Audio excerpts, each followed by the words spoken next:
ညီကွက်ဝယ်ပြီးတော့အိမ်သေးဆောက်တော့မယ်ဆိုလို့ရှိရင်အချိန်တစ်ခုပေးရမယ်ပြီးလို့ရှိရင်ဆောက်လို့ရပစ္စည်းတွေကလည်းကုန်ကျစရိတ်တွေပိုတက်လာတာဖြစ်တဲ့အတွက်ကွက်ကိုပြန်ဆောက်မယ်ဆိုလို့ရှိရင်တော့အကုန်ကျပို့ပြီးတော့များနိုင်တယ်ပေါ့နော်ဒါပေမဲ့ဒီနေ့မှာတော့မိကြီးကဒီအချိန်ပေးကြရလဲမလိုဘူးဆောက်လုပ်ပြီးသားအသစ်နေလုံးချင်းနှစ်ထပ်တိုက်လေးနဲ့မိတ်ဆက်ပေးမှာပဲဖြစ်ပါရဲ့ရှင်နေရာလေးကကြတော့တကုံစိတ်ကမ်းမြို့နယ်69ရက်ကွာဒီမင်းရဲကောင်းပုံလမ်းမကြီးကနေပြီးတော့ဝင်လာလိုက်မယ်ဆိုလို့ရှိရင်မင်းနန်းစီတူလမ်းပေါ့နော်လမ်းမကြီးတဲပေါက်မှာရှိတယ်ဒီနှစ်ထပ်တိုက်လုံးချင်းအယောင်လေးပဲဖြစ်ပါရဲ့ရှင်အထဲမှာဘယ်လိုမျိုးဖွဲ့စည်းထားလဲဆိုတာမိကြီးနဲ့တူတူအထဲကိုလိုက်ကြည့်လိုက်မယ်ရှင်တော့ဒီပေါ့နော်ဝင်ချင်းမဆိုလို့ရှိရင်အိမ်ရှိမှာဆိုလို့ရှိရင်လည်းကား2စီးလောက်ထိအသာလေးရက်လို့ရရဲ့မြေပုံနေရာလေးပါသေးတယ်ရှင်နောက်အထဲထဲမှာဆိုလို့ရှိရင်တော့ဒီပေါ့နော်ခြံတကားပေါ့ကားဝင်ထွက်လို့ရမယ်တကားတစ်ထပ်ပါမယ်ပြီးလို့ရှိရင်ဒီဘက်ခြမ်းမှာဆိုလို့ရှိရင်တော့ slide door တစ်ထပ်ပါသေးရဲ့ရှင်ဒီတကားကကြတော့သူကနှစ်ဖက်ဖွင့်လို့ရရဲ့ခြံတကားဖြစ်ပြီးတော့ဒီဘက်ကတကားကကြတော့သူကကားဝင်ထွက်လို့ရရဲ့ slide door တကားလေးပေါ့နော်ဒီမှာဆိုလို့ရှိရင် slide door တကားလေးပါရဲ့ရှင်ခြံထဲမှာဆိုလို့ရှိရင်တော့ကားတစ်စီးစာရဲလို့ရသေးရပေါ့နော်ပြီးတော့ဒီ permit လေးပါလေးစိုက်မယ်ဆိုလို့ရှိရင်လည်းဒီအရှင်းနာမှာဆိုလို့ရှိရင်မြေပုံနေရာလေးပါသေးရပေါ့နော်အုတ်တိုင်းဆိုလို့ရှိရင်လည်းစူးလေးတွေတက်ပြီးတော့ကာပေးထားဖြစ်တဲ့အတွက်လူနေမယ်ဆိုလို့ရှိရင်ဘာမှထပ်ပြီးတော့လှုပ်ရှားမလို့တော့ပေါ့နော်အသစ်နေအောင်ပဲလုံခြုံရေးပိုင်းဆိုလို့ရှိရင်လည်းစိတ်ချရတယ်ရှင်ဒါတော့ဒီအဝင်ဝါမှာဆိုလို့ရှိရင်ကြွေပြားရေးခင်ပေးထားရပြီးလို့ရှိရင်စီလင်မှာဆိုလို့ရှိရင်လည်းဒီဇိုင်းအလှလေးဖော်ထားပြီးတော့သူကဒီမီဆိုင်လေးပါတက်ပေးထားသေးရရှင်ဝင်စင်းမဆိုလို့ရှိရင်တော့အဲကန်ရှိမယ်အဲကန်မှာဆိုလို့ရှိရင်တော့ဒီနှစ်ပေကြွေပြားအချက်အကြီးကြီးခင်းပေးထားရရှင်ဒီမှာဆိုလို့ရှိရင်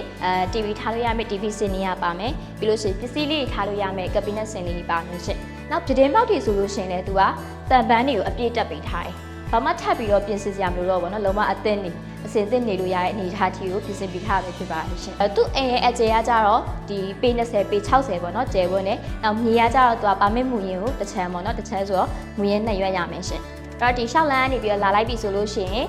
လမ်းရဲ့ဒီဘက်ချမ်းမှာဆိုလို့ရှိရင်တော့အိတ်ခမ်းတစ်ခမ်းပါပါတယ်ရှင်ဒီမှာဒီအိတ်ခမ်းမှာကြတော့ကြွေပြားရဲ့အပြည့်ခေပေးထားတာဖြစ်ပြီးတော့အိတ်ခမ်းထဲမှာဆိုလို့ရှိရင်တော့ဂျွန်းပါကေးရဲ့အပြည့်ခေပေးထားတယ်ပြီးလို့ရှိရင်ပြတင်းပေါက်တွေဆိုလို့ရှိရင်လည်းတန်ပန်းနေရာစားတက်ပေးထားတယ်နောက်ဒီနည်းနည်းချက်တွေမှာဆိုလို့ရှိရင်လည်းစီလင်အလှလေးထည့်ပေးထားတယ်။နေရန်ဒီမှာဆိုလို့ရှိရင်လည်းဝေါ်လိုက်အလှလေးပါသေးရဲ့ရှင့်။ဒီခန်းကနေပြီးတော့ထွက်လိုက်ပြီဆိုလို့ရှိရင်တော့မိဖို့ကြောင်ရောက်သွားပြီ။မိဖို့ကြောင်ဆိုလို့ရှိရင်လည်းသူကကျဉ်းကျုပ်လေးမဖြစ်နေပဲလေ။လုံးဝကိုပေါ့နော် open hot type ပုံစံမျိုးလေးကိုမှkitchen ကိုအကြီးလုပ်ပေးထားတယ်။ဒီညမှာဆိုလို့ရှိရင်ထမင်းစားစပွဲတစ်ဆက်ချလို့ရမယ်။နောက်ဒီဘက်မှာဆိုလို့ရှိရင်ဘေးစင်ပါမယ်။အောက်ဘက်မှာဆိုလို့ရှိရင် cabinet တွေပါမယ်။ပြီးလို့ရှိရင်တန်ပန်းတွေတက်ပေးထားတယ်။နောက်ဒီဘက်မှာဆိုလို့ရှိရင်လည်းဒီနောက်ဘက်ကိုထွက်လို့ရတဲ့တကားပေါက်တစ်ပေါက်ပါသေးရဲ့ရှင်။နောက်တရားကြတော့အောက်ထပ်မှာအသုံးပြုလို့ရမယ် common toilet လေးပေါ့နော်။ဒါကြတော့ရေချိုးခန်းလေးပေါ့နော်။ရေချိုးခန်းမှာဆိုလို့ရှိရင်လည်းသူကဘေးစင်တွေပါမယ်ပြီးလို့ရှိရင်မှန်ပါမယ်ပေါ့နော်။မှန်လေးပါမယ် shower stand တွေပါမယ်။နောက်ကြွေပြားခင်းကြွေပြားကပ်ပေးထားရဲ့ရှင်။အောက်ထပ်ကိုမေကြီးတို့လိုက်ပြပြီးသွားပြီဆိုတော့အပေါ်ထပ်လေးကိုတစ်ချက်လိုက်ပြပေးလိုက်မယ်ရှင်။ကျွန်တော်တို့ဒီအပေါ်ထပ်မှာကြတော့သူကကျွန်းပါကီးတွေကိုအပြည့်ခင်းပေးထားတာ။အောက်ထပ်မှာတော့ကြတော့နှစ်ပေကြွေပြားအချက်ကြီးတွေကိုခင်းပေးထားရပေါ့နော်ဒါပေမဲ့ဒီအပေါ်ထပ်တစ်ထပ်လုံးကကြတော့ကျွန်းပါကီးတွေကြီးပဲသုံးပေးထားတာနောက်ဒီမှာဆိုလို့ရှိရင်ဖျားခန်းအနေနဲ့လည်းသုံးလို့ရတယ်နောက်အပေါ်ထပ်ရဲ့ living room အနေနဲ့လည်းသုံးလို့ရတယ်ဒီအခန်းကကြတော့သူကတော်တော်လေးကိုမှကျယ်တယ်နောက်ထပ်အခန်းဖွဲ့တစ်ခန်းဖွဲ့မယ်ဆိုလို့ရှိရင်တော့မှအဆင်ပြေရဲ့ရှင်နောက်ဒီပေါ့နော်မေကြီးဒီအပေါ်ကမီဆိုင်လေးကိုလည်းတစ်ဆက်ရှင်းပြလေးပေးလိုက်မယ်ရှင်ဒီအပေါ်ကမီဆိုင်လေးကကြတော့သူကဟိုပေါ့နော်အလှမီအနေနဲ့လည်းသုံးလို့ရတယ်လို့မျိုးဒီပန်ကာအနေနဲ့လည်းသုံးလို့ရတယ်ပေါ့နော်ပန်ကာဒလက်လေးပါတယ်ပြီးလို့ရှိရင်မီးရကြတော့အချောင်၃မျိုးအထိကိုပြောင်းလို့ရတယ်ရှင်ဒါလေးကကြတော့ master bedroom အခန်းလေးပဲဒီအခန်းဝင်ချင်းမဆိုလို့ရှိရင်ဒီမှာဆိုလို့ရှိရင်ကတင်တစ်လုံးထားလို့ရမယ်ပါကေးတွေခင်းပေးထားတယ်ကတင်ပေါက်ပါမယ်စီလင်အလှလေးတွေပါမယ်ပြီးရင်သူ့အခန်းအတွက်တီးတက်ရေချိုးခန်းအိမ်သာတစ်စုံပါပါတယ်ရှင်ဒီဘက်အခန်းလေးကိုလည်းပြပြီးသွားပြီဆိုတော့ဒီဘက်မှာကြတော့ခုနအခန်းလေးလိုပဲသူကလည်း master bedroom အခန်းပဲဝင်လိုက်ပြီဆိုလို့ရှိရင်အထက်ထဲမှာပါကေးတွေခင်းပေးထားတယ်စီလင်ဒီဇိုင်းအလှလေးတွေပါမယ်ပြီးနေရန်ဒီမှာဆိုလို့ရှိရင်လည်းဒီကတင်ပေါက်လေးပါဖြစ်တဲ့အတွက်အလင်းအောင်ကောင်းတယ်ပေါ့နော်လေဝင်လေးထွက်ရတယ်ပြီးဒီဘက်မှာကြတော့သူ့ရဲ့အိတ်ခမ်းအတွက်ရေချိုးခန်းအိမ်သာတည်တတ်ပါပါတယ်ရှင